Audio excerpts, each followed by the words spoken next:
All right. Here it is. It's the fall line with Chaos and Company. The two fellas are back online. It's been a busy month. Angelo's been at team training. He's been doing some other things. I've been doing some things. Schedules have not really coordinated for probably the last 3 weeks. I was over in New York for a couple weeks, having a great time at Wyndham and Hunter. And we're back finally at home, both of us, for a little while. And we wanted to get on here and start chatting a little bit. And tonight it's going to be a little bit of chat, just you and I, Angelo. Yeah, I think this is just like Chaos and we don't really have company unless one of the dogs shows up. We'll just have to call this one Chaos and. Yeah, and there's nothing wrong with that, man. We tried, and I can't help it that Matt's on a plane, and then he's going to be on a plane tomorrow. He wants us, he should, I think, take the time while he's in Puerto Rico and chat with us. I mean, I don't understand. He's on vacation. Like, come on, it's winter. Those boys live on vacation, man. Yeah. So, hey, you were just over at Penn State, kind of some cool things going on there. Yeah. Huge shout out and congratulations to Dr. Josh Paghetti, who just defended his dissertation on Tuesday. Topic inspirational teaching in snow sports was the backdrop of his research and his data collection, and I was very fortunate to be involved with bits and pieces of the process as Josh put it together and did his work. We roomed together a couple of years ago at National Academy while he was doing his data collection from both participants and team members who were running the groups. And then as he started to organize that data, getting to, be privy to bits and pieces of that. But he really did a beautiful job defending. On Tuesday, got some great questions from the crowd.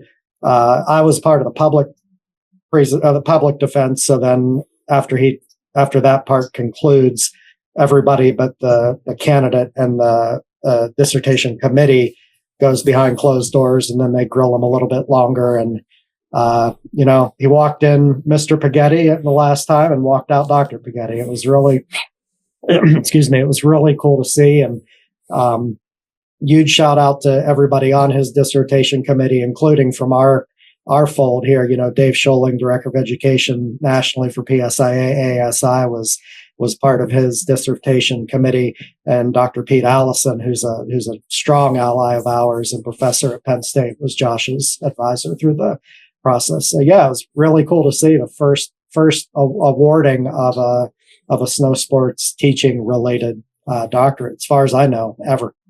That's cool. I think he's got to be one of our next guests before we finish the season here. Yeah, I hit him up. I made sure he said yes before he left, and he's eager to do so. So yeah, cool. I'm excited to chat with him on that. So we'll have to, when he cools down. He's probably had enough questions that he didn't want to chat with us tonight, which I don't blame him. He said after all, I need a day off. Yeah. Why don't you take two, bud? Yeah. So, and we've been playing all winter. We've got the new anomalies. I got a couple of them back here, and I've been having fun on both pair. Got one mounted up Alpine on the 94s, and got the 84s over there with the telly on them. Those things have been rocking. Have you been on your 84s yet? I have two pairs, and I can't believe I'm about to say this. I haven't had time to get my Alpine setup mounted yet, but I got my telly set up mounted maybe 6 weeks ago now, and that's really all I've been skiing for the past 6 weeks. I haven't been on Alpine too much recently, and that 84 is a really nice ski. Been having a lot of fun on that. Yeah. And since the last podcast, when we were talking with the Blizzard Tech crew and talking about some of the new stuff and talking about the new Mach 1, and I have had the pleasure of being on that for almost a month now. And it's really cool. It's super progressive. It a lot. I mean, I like the old Mach 1, and they made changes to that over the years since like 215, since they introduced it. And they were good changes, but this one here, to me, Angelo, was like a different boot. It was like unbelievable, really amazing how the boot is skied last month, and I'm just loving it. And if anybody out there hasn't get on it, I know it's out there. It's available, I believe now, pro form early, so you don't have to wait till next season. if anybody wants to try to get on it, or it's super sweet, man. Too bad it's not your boot. You're in that the R.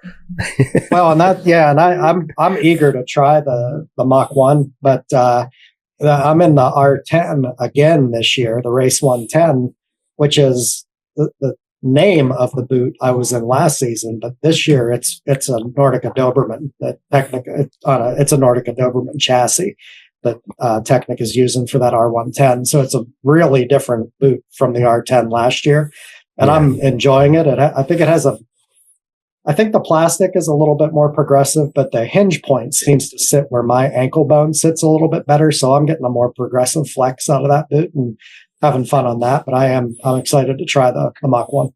Yeah. And you've been on your tele gear quite a bit more. I know you went to team training about a week and a half ago, and I heard word, not from you, but I heard word you were on your tele boards the whole time you were at team training. Well, I only took them because I'm getting ready for a telemark exam, and I have an opportunity to ski with the team.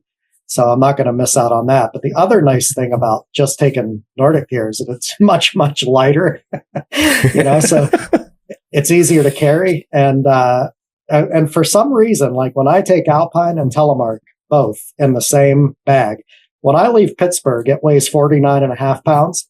But for some reason, when I get maybe it's the altitude, it weighs 52 pounds in Denver.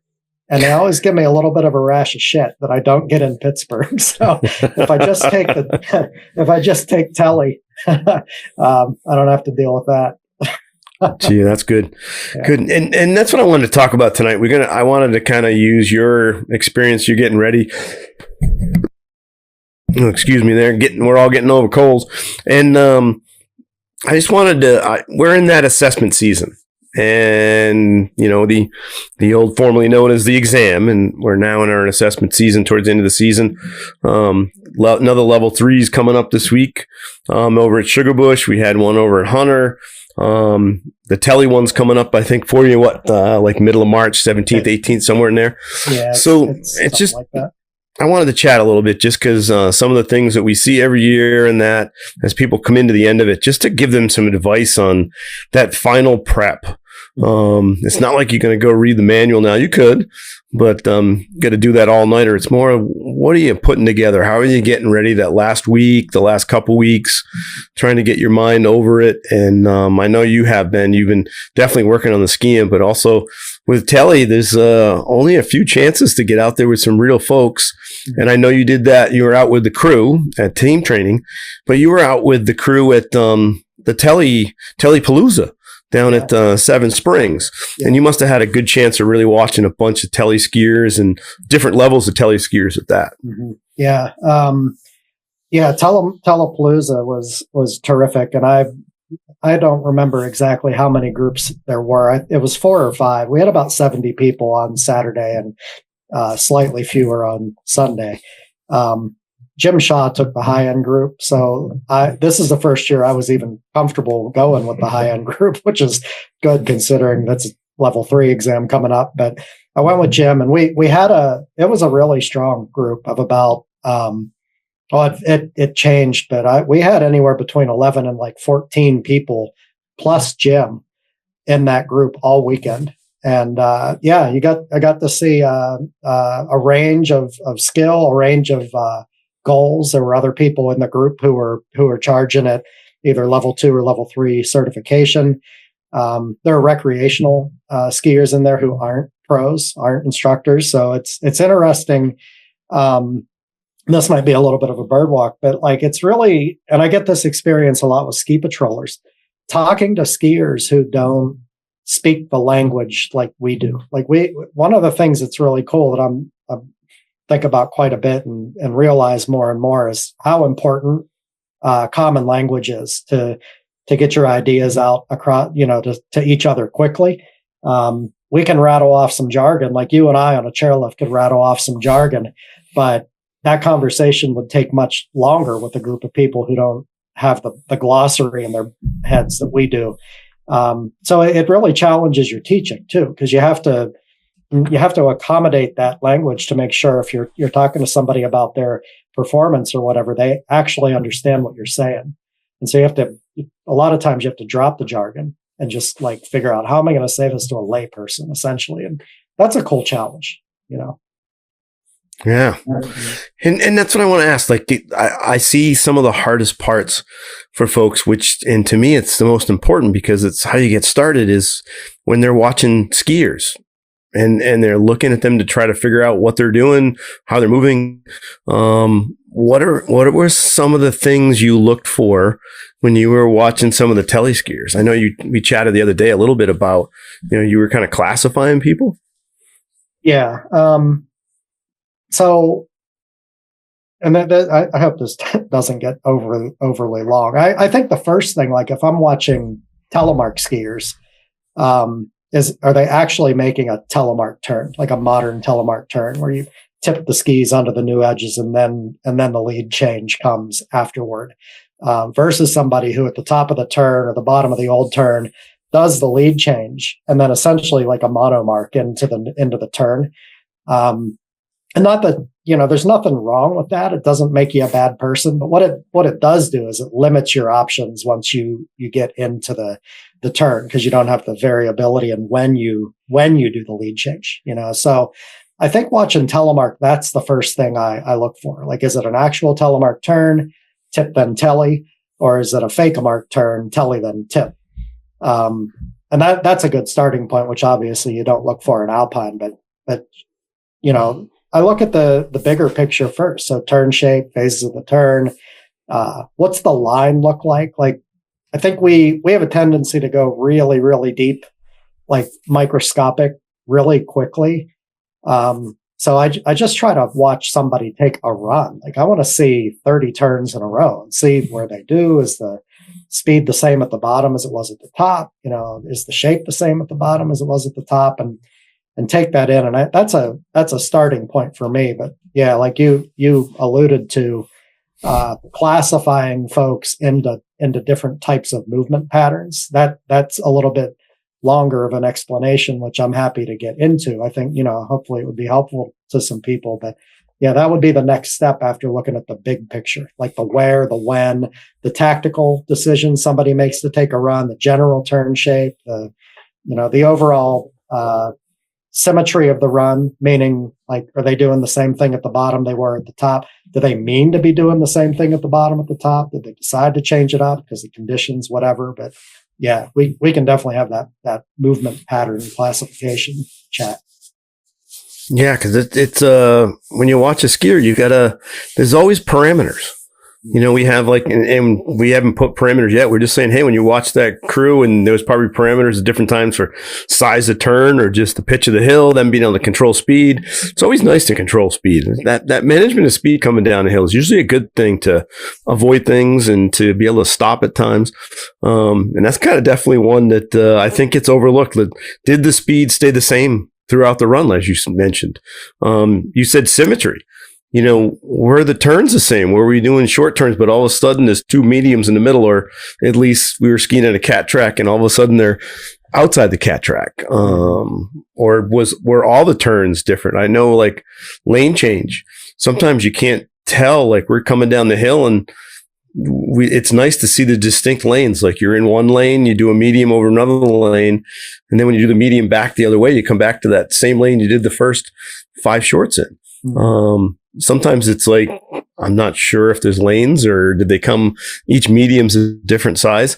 And then when you get through there, when you start classifying people, do you classify them? And I mean, you personally, did you start classifying them based on ski performance or body performance for you? I'll get to that in 1 second, because your first comments made me think of a couple of things. And I do not advocate so much for symmetrical skiing just when you're out skiing. I'm just like, I want to see creative expression and I want people to do their thing. However, in an exam, if symmetry is the ask, if that's the thing, then you got to ski symmetrically there. But I don't, what's the expression? Don't ski your drill. Don't ski your tasks. Like it's fine to my opinion. It's fine to ski symmetrical if you have to on demand, but if that's not the ask, then like go have some fun. The other thing that made me think of is that, I'm sure you've seen this when scoring exams, and the activity being scored is free run, and it just turns into this symmetrical thing that looked just like the medium radius turn run you did right before that. Like when the ask is free run, like I want to see variation in turn shape, variation in speed, and line, and go here and go there, and surprise me a little bit. You know what I mean? But like, and managing speed in that sense doesn't just mean controlling it or keeping it the same. Maybe it doesn't mean just slowing down or maintaining. Like maybe it means speeding up. Like that's controlling speed too, going faster. So anyway, I wanted to put that in there. But as far as watching people ski for like purposes of movement analysis, I'll look at what the skis are doing first, because that's the objective portion. Like I feel like that's what we can really score as examiners. If you're observing anything that's objective, it's that ski moving as intended by the engineers who built it. So skis have a design just like a hammer, a miter box, or a freaking jigsaw, or whatever. There's a way they were designed to be used. So that objectivity is one of the things that allows us to examine somebody's proficiency on that equipment, and so I want to start there. I think another good supporting reason for that is because somebody can be doing things with the body parts that aren't impacting the skis. Ron Kipp talks about redundant degrees of freedom, and how you can move this part of your body and not impact this other part of your body. So to my opinion, to hone in on the body first, you could create a bias in your own movement analysis, because if that person is doing something that you think could be impacting the gear, but isn't impacting the gear, you're probably more likely to score what the body's doing than what the skis are doing. And that's bad. That's bad examining. But after I look at the skis and see what I see, then I'll move up to the body. And I think my process is a carryover from learning centerline back in the late 80s, like the centerline concept, not the centerline maneuvers. And we can and probably should get into that conversation a little bit. But the centerline as a concept is this idea that, and this is the American teaching system. I want to make sure I don't know that point has been driven home as much as it should or could have been for the past 20, 25 years. This centerline concept represents the alpine portion of our American teaching system. This is what makes us distinct as a country from Canada, Australia, France, Denmark, whoever. This is our thing that we believe. It's our curriculum. And one of the things about centerline is this notion that if you move in balance as you ski down the hill, and as the hill tilts, gets more and more pitch on it as you move from beginner to expert, if you're moving in balance and you start in a wedge, which most of us do, as opposed to like direct to parallel, if you start your progress as a new skier in a wedge and ski in balance as you develop toward expert, at some point your inside leg is going to start to turn more than it was when you were in a wedge turn, because there's increased pitch, increased speed. And at some point in that turn, you're going to have matching. Skis are going to become parallel. That's a wedge Christie. And the Christie part means to slide or skid. That's the inside ski turning at a different rate to skid up or slide and become parallel to the outside ski. That's what a wedge Christie is. As you progress in pitch and speed and whatever else, beyond that, the forces are present to be parallel from start to finish in the turn. And that's true parallel turns, where in all phases of the series of turns, the skis remain parallel.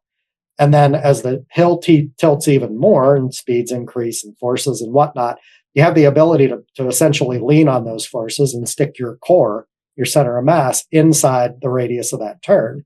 And you're balanced on forces at that point. That's a dynamic parallel turn. Like that's the center line those are the centerline maneuvers, but they're not final forms in the sense that they're something you work toward. They're something that happen as a result of skiing in balance as the terrain gets steeper and you have access to more speed and everything. So that's that piece of it. But the beauty of the centerline is it also allows for this laterality. Like, we're not limited to skiing through those four things. We can do step turns. We can do stem turns, which is essentially the opposite movement pattern of a wedge Christie. A stem Christie, the outside foot leaves the track of the arc, and a wedge Christie, it doesn't do that. So it's a very different movement pattern, but it's completely legal. Like legal, like the ski police might come get you. But anyway, I put all that out there because one of the things that you and I learned coming up through that era was skills blending and what the skis themselves can do. And it's very limited in what they can do. They can turn, they can tilt, they can bend and unbend. That's the skills concept, right? So what I'm getting at is this long explanation. Somebody comes. I'm liking it. Well, our listeners are like, "What the hell? Is he ever going to finish?" Tell him to have another sip. Okay. There you go. No, I'm liking it, man, because this is people. They got to understand this. So I'm going to shut up. Keep going. So as somebody skis down toward you, and they're doing what they're doing to impact the performance of the skis, we have a tendency as an individual skier to have skills in one aspect of it, and maybe we have deficits in the other. And that's what it is. Everybody's got their own thing. Some people, the upper body turns a little more than it needs to. Other people, the outside leg stays a little bit longer than it needs to. But we've all got our thing things that we're working through to develop, to get better, right? So when I watch somebody ski down toward me, the very first thing I look for is how are they managing the pressures? And specifically what I mean by that is how are all of the joints of the body bending and unbending to give that person a smooth ride down the hill as intended and access to the other types of things that we need to do. And those other things we need to do are tilt or incline body parts and turn body parts. So as I watch somebody come down toward me, I want to see how's the body bending and unbending. And if it's, somebody who just skis uber long and never bends anything is going to have really hard time accessing rotary and edging skills. And by contrast, somebody who's really, really bent over, like to where the flex becomes limiting, is going to have hard time accessing efficient edging movements and rotary movements. So the best bet is to live in that middle range where you bend and unbend your body parts to match the terrain, your intention, the speeds and everything. It could be bumpy, could be smooth, and you're going to bend different amounts in those environments. But as I watch somebody come down to me, I look for that. I want to see the body bending and unbending, all the joints, all of them. All of them. Because when we run or walk or whatever, they all bend when we're walking and running. So they should all bend when we're skiing. My thoughts, right, about it. But then that's step one. And then you get in immediately into step two. As they come down toward me, are they more on the pressure management rotary side of the spectrum? Meaning, like, are they twisting the body parts and that's really evident? Does that jump out to me? Or is it the type of skier who bends and unbends and tends to make angles or incline? Are they on the pressure management edging side of that continuum? And so now you've got like a fork in the road. Step one is if you have to work on the pressure management, then you've got to start there. I don't get into rotary or edging before I deal with the pressure management issues, right? That to me is the starting point. But then after that, like what your step two is going to be is dependent on, does that person need development in rotary moves or does that person need development in edging moves? That's my process. Cool. And I didn't have to say anything, man. I stood here. If I'd actually watched put a skier up and we let a skier come down the hill and then you went through that process, I would bet You hit more than, well, you did right there. Like, just listening, you had to hit more than one fundamental. Because you started in pressure. So even if you only hit one pressure, there's 3 of them. Yeah. But say you hit one. Right. And you said after you deal with pressure, you went to rotary.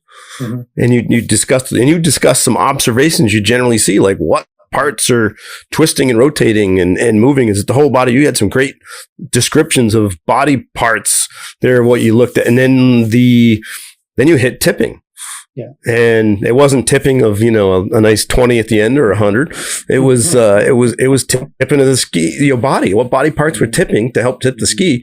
And you gave, even in that little description, you talked about like the whole body and like, was it a line down your whole body, or do you see only certain parts tip? And you actually, if we had the whole picture there, I could tell you're trying to make angles at the hip right there in your chair. So minimum, you hit 3 fundamentals out of the 5 alpine. Well, yeah, and that's, I'm glad you brought that up. This idea of managing pressure in 3 planes. What I referred to specifically at the beginning there was in the vertical plane. So like, how much are you bending and unbending in that vertical axis? But I think we all know that one very common thing that you see in skiers, whether they have rotary deficits or deficits in the edging category of things, is that a lot of people have a tendency to direct more pressure to the inside ski than is efficient. So you'll see people who are biased toward rotary or edging all doing that. So the lateral balance piece then it's kind of non-discriminating. It seems like regardless of where the skill deficit is, rotary or edging, you'll get a whole bunch of people who have that deficit and the lateral balance issue of being like really heavy on the inside foot. So then you've got most of the fundamental picture put together there. And that, the whole fore aft thing, it's low hanging fruit, and yeah, I think a lot of performance, a lot of issues related to performance that come into play with fore aft balance, like balancing along the length of the ski and I'm talking about ski pros now, not the general public, because I'm talking about people who actually get trained and try to do things that their trainers tell them. There's a bunch of ski coaching out there that says something along the lines of, you got to like jam your shins into the tongues of your boots at all times. And that creates a whole world of problems when you're talking about fore aft balance. It moves the pivot point out from under the feet. Like and just think, I talk about running and walking a lot. Imagine running like that, like where you flex your ankles as much as you can and you hammer on that. You never really let up and you try to go for a run. You're like flopping around. If somebody saw you from a distance, they'd think you were flopping around in swim fins out there running, because your gait would be so unnatural looking. So there's a lot of coaching out there where folks are telling people to essentially do that. So you'll see that. The flip side with fore aft balance is it really becomes the go-to for a lot of folks. Like, what do you see? Oh, back seat. What do you see in that? Oh, back seat. What do you see in that skier? Back seat. But here's the thing, man. Like, you can put the butt behind the heels and still be perfectly in balance over your feet. And that message isn't being, I don't know if it's being given. It's not being received, because it's definitely not received. Still hear a whole lot of that. Well, the butt's behind the feet. Yeah, but the torso, and look at the alignment and look at the whole ski on the ground, So, I think I leave that fundamental out, I guess, when in my analysis, because to me, it just, unless somebody's actively jamming the shins into the tongue of the boots or actively leveraging the back of the boot, that really is kind of like no information. Because if you have a deficit in any of the other fundamentals, rotary, the lateral balance piece, the edging and inclination piece, the vertical balance piece, if you have a deficit in any of those other 4 as you slide down the hill, you're very, very likely going to end up on the tails of your skis. as a result of, not because you're hammering on the backs of the boots. So I don't even really think about 4F balance too much unless it really jumps out as an issue. Yeah. It jumped out at me last week because it was coached a lot. That front, the ankle and the front of the boot, and I felt bad because the words weren't wrong per se, but the amount of and there was a couple of the fellas in the group that were being coached that were already. Like you said, they were pivoting off the front of the ski. The pivot point was not under the middle of the ski, under the middle, under their feet. It was out in front of the toe piece, out towards the front of the ski because they were levered so hard. I literally, I couldn't help myself that it's like I needed to let the group know. They needed to know by the end of that even though it was an assessment, I lined the group up. I literally had the 3 students line up, side view, and said, okay, is that the athletic stance you want? And the answer was yes. So I went over and I couldn't help myself. I've done it before.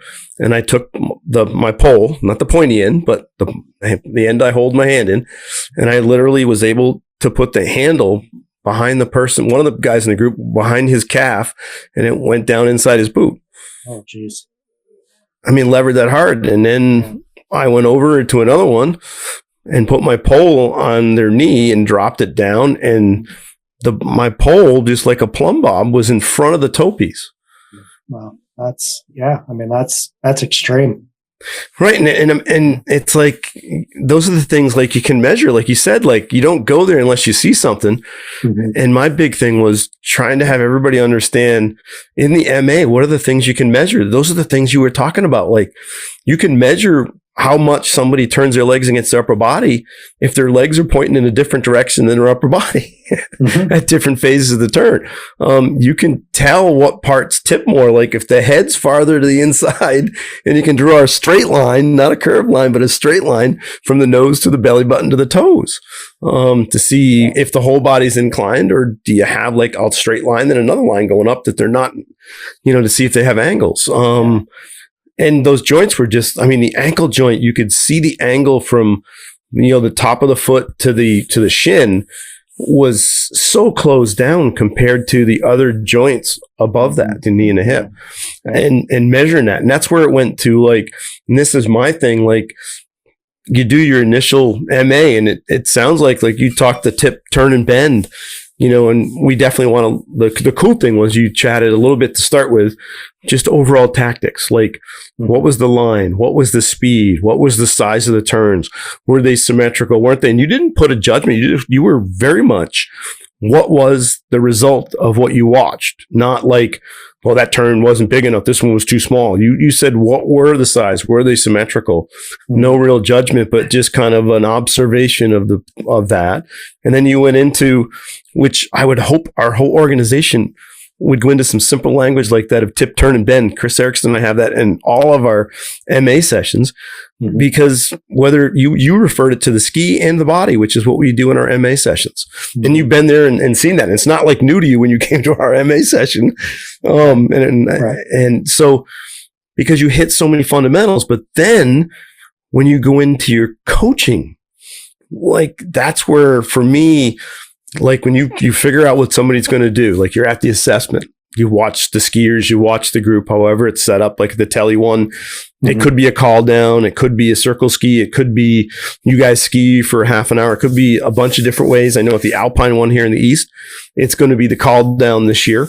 But it's an MA session, you're watching people ski. But then when you start... And for our Western friends out there, a circle ski is a line rotation. Yeah, line rotation. Yep, yeah, line rotation. So, it's basically watching people move on skis to figure out what they're doing. And you get a couple shots. You can't just watch 5 turns. We want to give them some shots to see a consistency over a bunch of turns. But then when you start coaching, the one thing that I saw last week that I want to ask you about, for me, when I go into my coaching segment and whatever I'm going to do, I want to make sure there's something physically Like it doesn't, like not everybody's going to do everything, but I want them to attain some success in whatever activity I pick. If I pick an activity and there's zero success, I can't measure any success at all, then it's probably too hard a task, in my view. There's got to be some, if I'm trying to create a movement or a sensation, they've got to have some success at it. Doesn't mean they're going to be perfect. I don't want them to be perfect. If I pick something so easy, they're not learning anything new.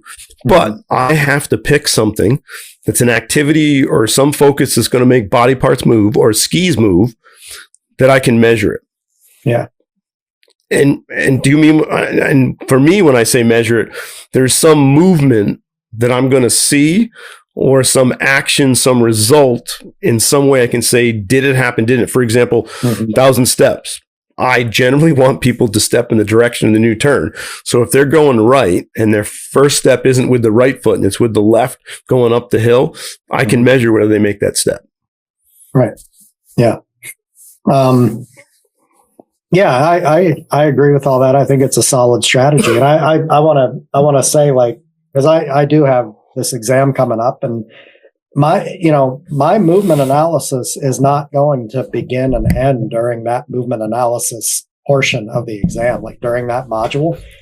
Like I know myself well enough, and I've been through enough exams and tryouts to know that regardless of how prepared I feel, I'm going to be nervous. And so one of my early on strategies is going to be listen to the task as given. This starts with the warm-up run. Listen to the warm-up. If there's a warm-up focus, I'm going to ski in the back and I'm going to watch the other candidates because I know at some point I'm going to be doing MA on them. And if there's a focus that they're, ostensibly focused on, because of that focus, it's very likely going to put them toward the cognitive mode or the cognitive realm of their skill development, because they're focused on something. So you're going to get a pretty real picture of what their skiing is like at that point, because they're focused on something, right? Likewise, though, if there's no focus and it's free run, you're going to see how people approach a free run. So my MA is going to start there. It's going to help me for that MA portion, but it's also going to take my mind off the fact that I'm being evaluated, because that's not super comfortable for anybody, Yeah.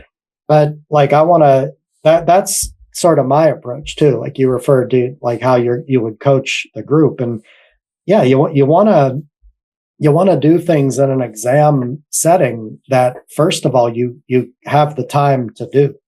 It's you get 30. Say you get 30 minutes, like maybe 30 to 40, maybe you get 35 minutes. Like first thing is I want to use that entire time because I really enjoy teaching.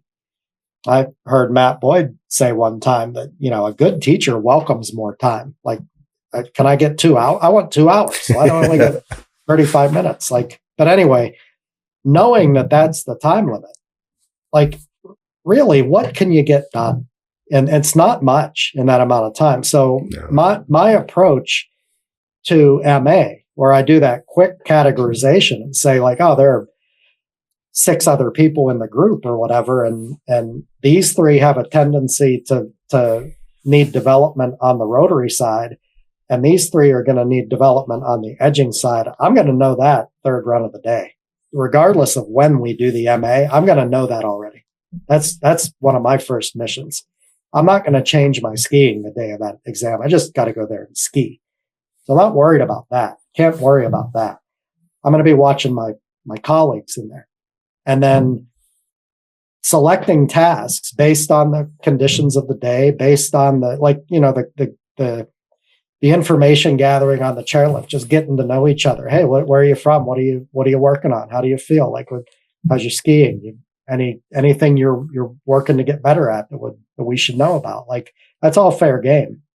So I'm going to gather all that information, but like really, when it comes down to it, I'd say there's about a 90 to 95% chance the first thing I'm going to ask the group to do, like everybody in the group, regardless of where their skill deficit may lie, according to me, is probably going to be something to do with medium radius turns, some variation of medium radius turns. Maybe they'd be skiddy, maybe they'll be edgy, maybe should, I don't know, maybe 2 pole plants above fall line, whatever it is. I want to get them doing something that they can do, first of all, but put some little kind of a tweak on it so the deficits jump out. And then where the rubber hits the road really is with step 2, because you have to watch everybody after they do your first activity, and maybe if you don't get the information you want, like say, let's do it again. I need to see more, well, don't rush it. I'd rather take more time to do that than rush in, but give them something achievable with one little tweak so that I know, or I can be fairly certain that I'm seeing their real skiing. And then the differentiation, the differentiation of instruction, and then the adaptations to what each of them does comes in step 2 and beyond. I mean, really in 35 minutes, you're not going to get much past step 3. So as a candidate, you just have to plan for that. Yeah. And a key thing you said there, I think, is, you said it, if I can paraphrase, it was, you're going to give them a little tweak, a little feedback, and then let them do it again. Yeah. And that, I'm sorry to interrupt you. That reminded me of something, because step one, I think, and most of the time, this is what my step 1 has become over the past couple of years. Say, hey, Dave, I watched you ski down, and most of the turns, I noticed that the outside ski is breaking away in the bottom third of the turn. Did you know that was happening? And then Dave says, well, no. I said, well, do you think you can get rid of it? Oh, yeah. All right, take a run. Let me see. And you get rid of it. So that totally changes what the next step is going to be, because you were just distracted. You were just falling back into your habits. And all you needed was the observation, not coaching. Just, hey, I saw this. Can you get rid of that? Yep, sure can. Okay. That's coaching. That's meeting the people in front of you. But then that gives you a next step that you may not have been planning on at all. And you have to be prepared for that adaptability when you're teaching in that short of a time. Yeah. And that's what I saw, that they were trying, they had some of that, like they had some feedback, whether it was accurate or not, but then they changed the task. Like they changed multiple variables instead of giving feedback, whether it's accurate or not. That's the feedback you saw. So give it to the students if that's what you saw, and hopefully it's accurate. That's what we want. But it's like, and then let them do it again.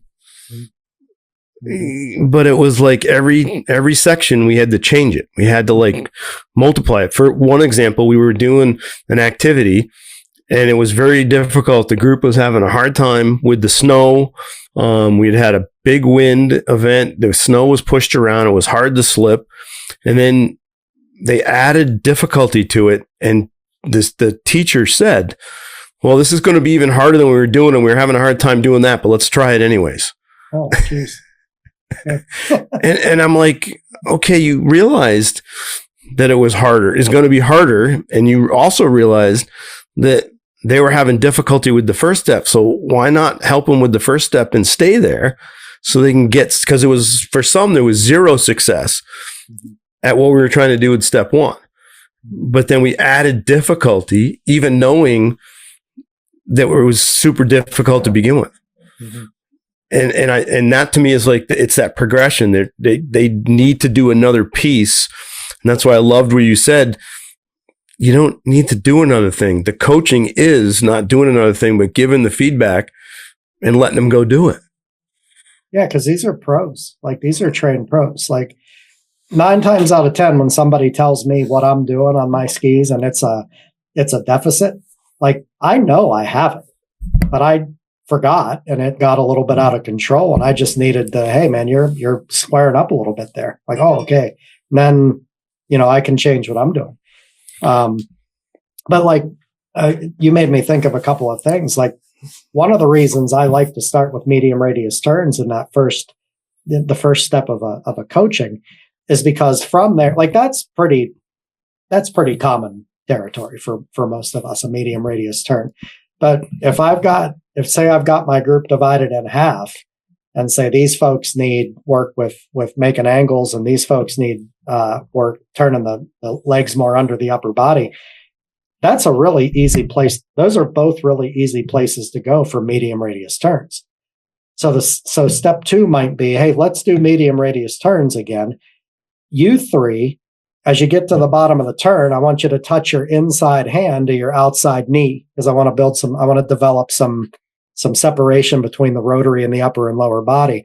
But you 3, as you're coming through the, fall line to the bottom of the turn, I really want you to be focused on flexing your outside lateral obliques so we can build some more angles between the torso and the legs. And that's a super easy differentiation to do right out of the medium radius turns. And then you've got people working on things that are going to benefit them. That said, I haven't met this group yet. I have no idea who I'll be skiing with that exam. And I may meet these folks on that day and they might say, we're all working on short turns. So then I'm going to throw medium turns out the window and we're going to do it in short turns, because you can still do all those things in short turns. Or you get 5 people in the group who are working on short turns and one person's practicing GS turns. That first run, I'm going to have those 5 doing short turns and the 6th guy doing GS turns. But I'm still going to be able to look at the performance and then give them a step 2 based on what their goal is. And I don't see a whole lot of that level of differentiation happening. First thing is you have to gather the information. What are you working on? What are your goals? And if somebody says, man, I really, really want to be good at GS turns, and everybody else is like, they want to be whatever, short turn wizards, like, why sell that one person out? Like, just figure out a way to let them do the GS turns and work with the other people on short turns. Like, that's what level 3 coaching is. Yeah.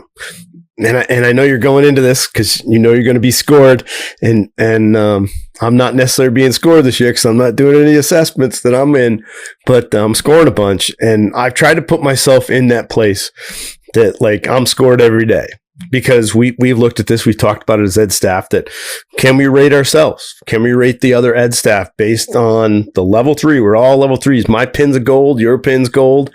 You want to have that golden telly. I do have that. But I do want to ask you, because I think about it. I've talked with Matt Boyd, and we had a great training session at Canon, and I asked Matt to do some stuff, and he did some great stuff with the dev team crew there when we were at Canon on some reflection. And I'll preface it to you too that, I said, I don't want my dev teamers out there when they're working with members going, how did that feel? I wanted them to truly get into reflection. I know you and I in the past have had conversations with it, but if I were to ask you, like, are there a couple thoughts in your mind going to the level 3 telly on how you'll kind of set that up a little bit for your reflection period in your 30-minute teach? Mm-hmm. Well, I'm going to try to make that as clear as I possibly can. I've talked about this on here before. Asking what I call retroactive questions. So when, like, somebody I see this happen all the time. Someone will ski down to the coach, and the coach says, hey, did you notice that when you were in the fall line, this very specific thing? And that the person who just was asked that question is always taken off guard because they weren't thinking about that, because it wasn't set up before the run. And I definitely try to never do that. Like, have somebody ski down and surprise them with a very specific question, because what's going to happen is they're going to lie. They're going to go, oh yeah, they didn't feel that at all because they weren't thinking about it. But then the thing you create there is then some insecurity in them, because nobody likes to be asked questions like that. So getting to your reflection piece of that question, it's about making sure that you set this stuff up clearly, knowing well in advance that when you get to the end of your lesson, the end of your segment, the end of your ski week, you're going to want very specific feedback about how these new activities feel. So it's like, hey, Dave, we're going to do these medium radius turns again with the double pole plant at the top, like before fall line. And what I want you to give me feedback on at the bottom is, like, how long do you feel like you're in the fall line compared to your normal skiing an hour ago or last week? Compare this new thing to a known quantity. So then you get to the bottom, and then that has to be the question. So, all right, you pulled it off. The double pole plant looked good. talk to me about how, what your experience was. What did it feel like time spent in the fall line portion of that turn, the middle of that turn? And then you know it's coming. You can focus on it while you're performing it, and you're not surprised by the question at the bottom. And that's how I'm going to try to set that up for that's what I do in clinics. And that's what I'm going to, hopefully do for my colleague candidates in this tele exam. Yeah. And I think that, it's cool because we didn't go into like the three little different pieces because we got the explore, experiment, play in there, and reflect and review, describe change, which is encourage students to communicate their own change, and relate change, which is collaborate with students to applied gain skills. But I think that, just listening to what you said, all I was kind of asking is, how are you going to do the reflect and review? How are you going to foster the ability to recognize, reflect upon, and assess experience to enhance the understanding and apply what was learned, the learning outcome? I hope that people get to the end of this podcast, they listen to us. And my thought is, hopefully, because they remember the first thing, the last thing, so they'll probably forget everything else we said in the middle of this. But when they look at what they're trying to accomplish at their assessments, they're trying to accomplish the LOs, if they know the lingo, and the LO is the learning outcome. And that learning outcome is the top of each box that has the scoring criteria under it. Mm-hmm. And to me, that's the meat. Like you just said it, you weren't thinking about the three pieces, but you hit that you wanted them to communicate it back to you, but you collaborated with them to make sure they understood. And you might have done that ahead of time. This isn't like a checklist. You do one and the other and the other. You might have done relate change to them. You preface that earlier that this is what I want you to think about later. We're going to come back to this. Right. Well, yeah. And I know what those LOs are. So like I said earlier, I'm going to start gathering some of that information, like when we're booting up in the morning, and East Coast Telemark's a pretty small world. I'm expecting to know at least some of the other candidates. And, so it's not going to be a big surprise what some of them are working on, but checking in and say, hey, how's it going since I saw you here or there? And how, are you still working on that same thing? So that it might even be the next day, whoever the examiners are, say, hey, well, did you collaborate? Yeah. Yesterday morning when we were booting up, I checked back in with Dave because we skied together at Tallapalooza, and I knew he was working on this then, and he confirmed that he's still working on that now. So I tried to give him some stuff during my segment that moved him in that direction. Like that's what I'm going to do. Examiners can only score what they observe, but that doesn't limit when I can get that information as a candidate. Yeah. So that's how I'm going to do it. Similarly, the movement analysis, I'm not just going to start watching the other skiers skiing when whoever the exec say, okay, we're going to do MA now. My MA is going to be ongoing at that point, maybe done at that point, but then I'll get the opportunity to see it again during the call down and confirm what I've known for maybe a day. Yeah. That's going to be my approach. Yeah. And the only thing I have, which I don't think we can answer here, this one's more, it's mind-boggling. I know the answer, but it's tough. I don't know how to tell folks to fix it because I get why they don't get it. And it's we do a warm-up run, sometimes two. We hit terrain that we're on, that we're going to be on to coach. Like we don't go on a warm-up run somewhere we're not going to go. We're trying to show them the terrain. And it's interesting. We'll ski a trail 3 times. Mm-hmm. And I know I've been there. I don't know, how many assessments, how many trials have I been through that I do know the nerves and I've been at a lot of mountains, but it's interesting when people have skied a trail 3 times, they haven't registered the trail and what's ahead. Mm-hmm. Yeah. Well, and that made me think of, we've talked about purposeful warm-ups, and one of the things I do every day I ski, my first run is an external observation. So during that warm-up run, I'm gonna be registering what the conditions are like. I do that anyway because I want to know what skills blend I'm going to use that day. Like that's preparatory for the day, but an additional piece to my external observations that day will be my peers in that exam group, because they're part of the target at that point. But yeah, taking it all in the first run. Second run, moving that focus internal. I do my systems check that we've talked about, and I want to see how my body parts are feeling. Just check in everywhere, and then that's a good reminder for me that, like, I know what my deficits are, and I remind myself. And then that third run, getting my breathing under control, and maybe if it's only one warm up run, maybe I do this, on the bottom third of the run, but really focus on my breath, my inhale and exhale to, I like to coordinate my inhalation and exhalation with my flexing and extending. Like, you just can't, if you hit a bump with lungs full of air, that's not as desirable as like running into the bump when your lungs are empty. But the additional benefit there is blowing the CO2 out and calming yourself down. So that's the process. Because it's super good to know the whole trail and have it in your mind. And I don't know if we've been doing it for a long time. We've skied a ton of the mountains. So a lot of the mountains we go to, if I go to Hunter, I do know the mountain. But when I went to my assessments, I did try to pay attention. And I did. And I have to say, I'm trying to think back. I didn't go to Pico. So that was kind of new when I did my level 3 teach the 3 days, but it wasn't the third day, it wasn't by the second day. First day you started to remember what parts were.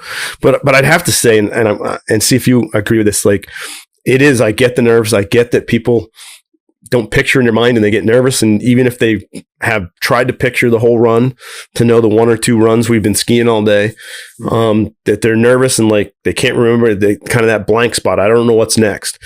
But what I would say is just worry about what you can see.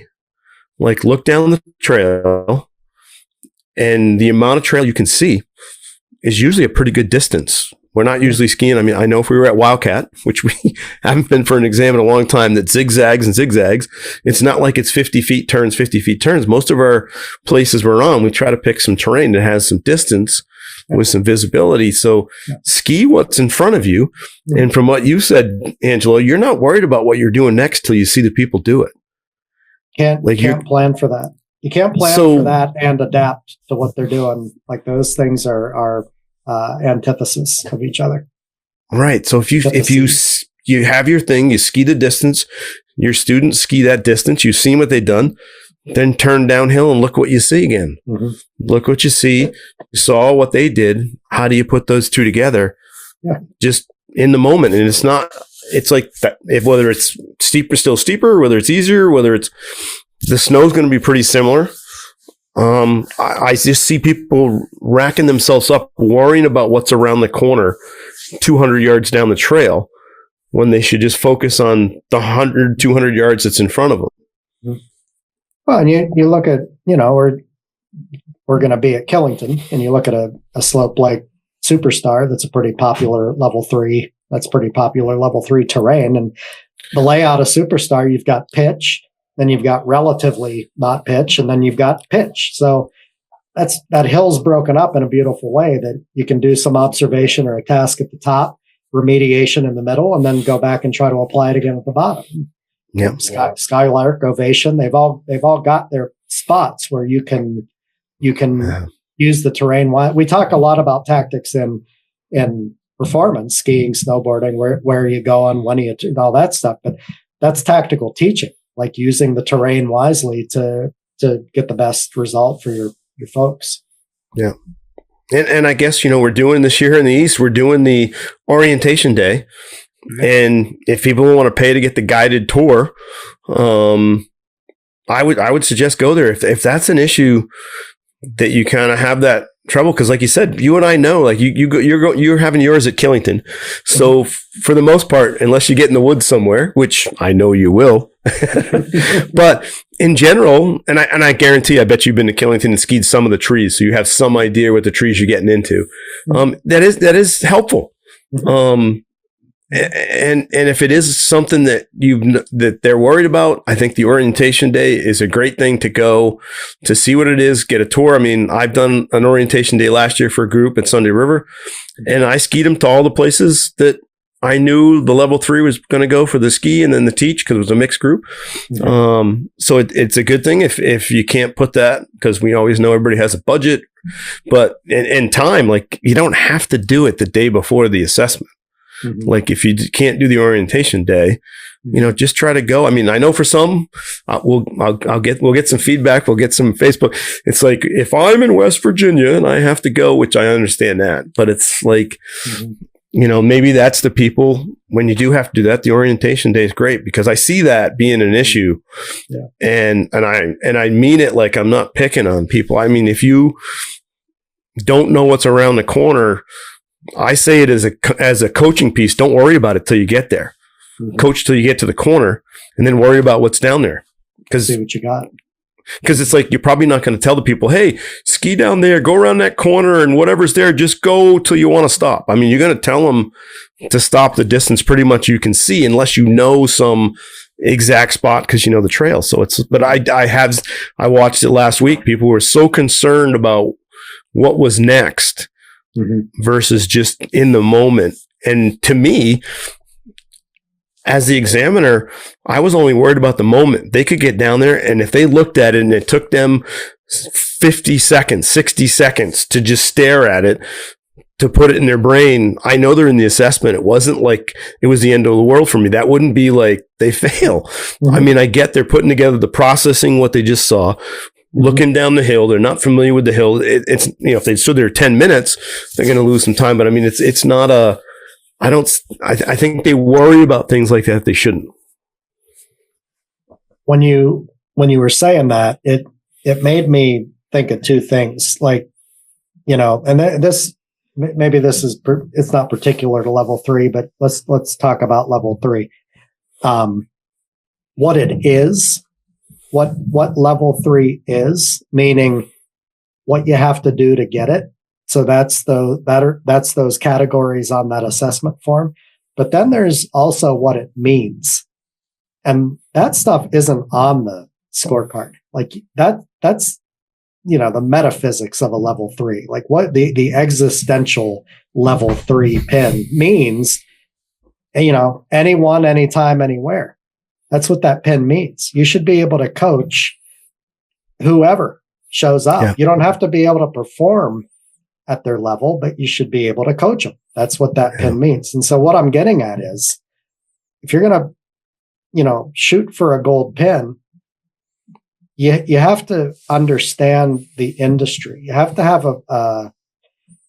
have some sort of an understanding and an engagement with the sport, the activity, the lifestyle. So what I mean by that is, if you live somewhere and there are big popular mountains around you, damn well at some point your clients, your students are going to ask you about those mountains. You should be able to give, for wearing a gold pin, you should be able to give them a good answer. So what I'm getting at is travel, work, put the work in. And I know how busy people are. Then not trying to disparage people who have limited time or resources. I totally sympathize and get that. But it's a national standard, and it means anyone, anytime, any place. And so what that means is, if you've got limited time, limited resources, whatever, it may take you longer to get there. It just may take you longer to achieve it than somebody who skis at Big Sky all the time, Yep. And as someone who born and raised toward the south of the eastern region with small mountains, it was kind of twofold for us, because like our region is huge. For me to wear a gold pin in the east, back when we were more divided, I had people that asked me about Killington, people skiing at Seven Springs, asking me about Mount Snow. Have you been there? Yeah. Check this out. It's awesome. Maybe grab a bite at D-Bags. Like, we love going to D-Bags when we're at Mount Snow, because A, it's called D-Bags.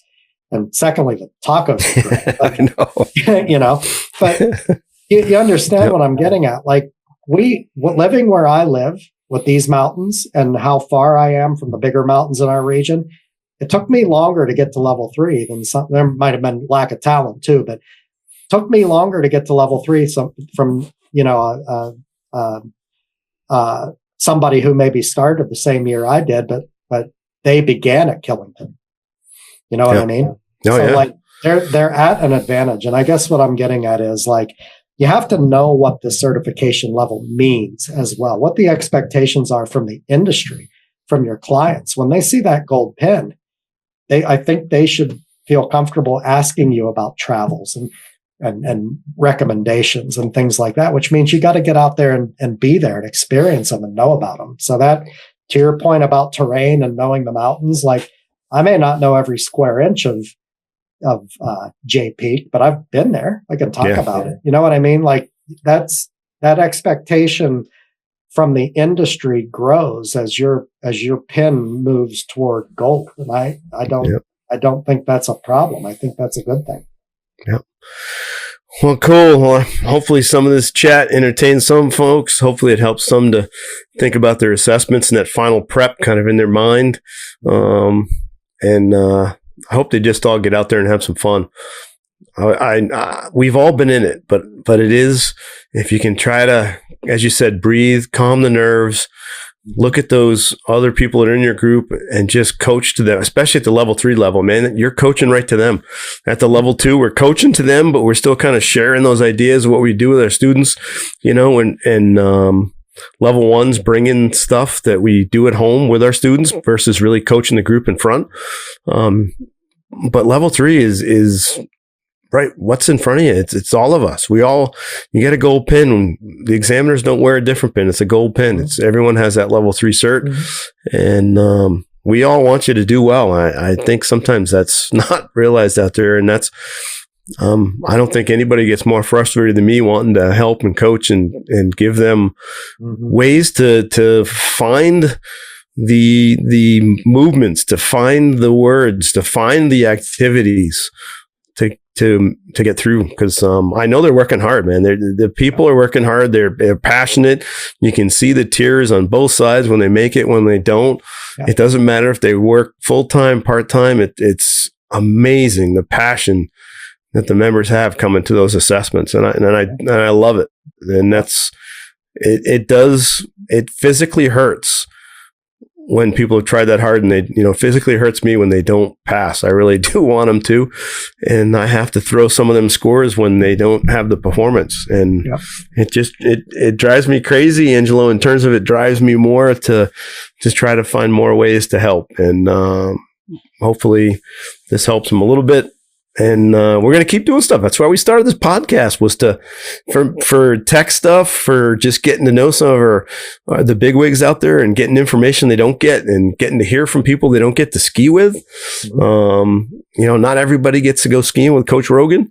Not everybody gets to go skiing with Matt Boyd. I wish everybody did, because those experiences going with Robin Barnes, I mean, super amazing.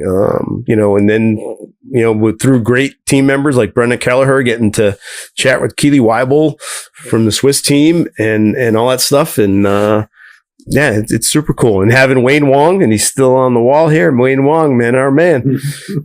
So gotta love him. But and thanks to our partners, man. It's been a super great ride with our and continuing to go with Technical Blizzard, and also with Nick's Boot Fitting and Rollerblade.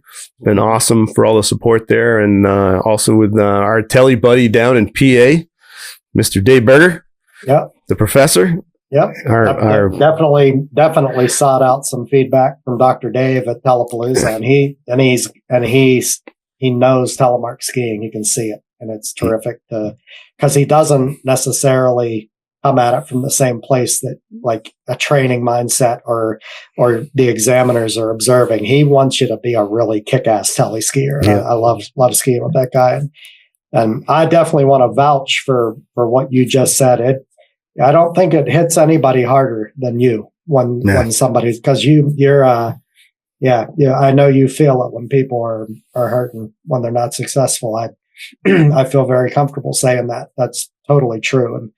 And encourage exam candidates, like, I know that there are all these little intricate things that everybody's trying to do and all these little details, but you have to, flip the script on that too and just think you're going out there to do the job. You're just doing the job. Like, I'm going to meet this group of instructors that are trying to get better, and my job is to try to coach them to get better. And I'm just going to try to do that job. Like, by a matter of course, you start meeting those learning objectives if you're doing the job. So, exam is different from coaching. I get that. It's a contrived environment, but you just have to figure out how to do the job in a shorter amount of time.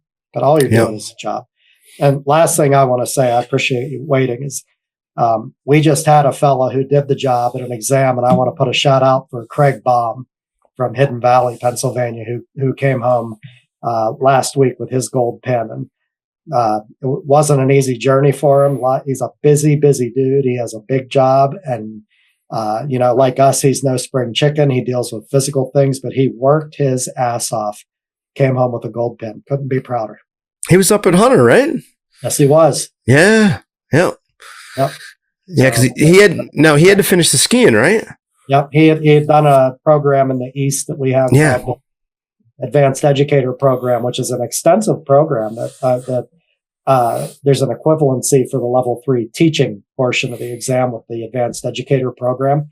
And Craig earned that a few years back. So he had that teaching equivalency credential, but he had to go up and ski it, man. And he's, he deals with some very, very real physical issues. Lifelong athlete, a lot of golf, a lot of damage from golf, which can just be gnarly to the vertebrae and everything. And the twisting sport, man, everything's twisting.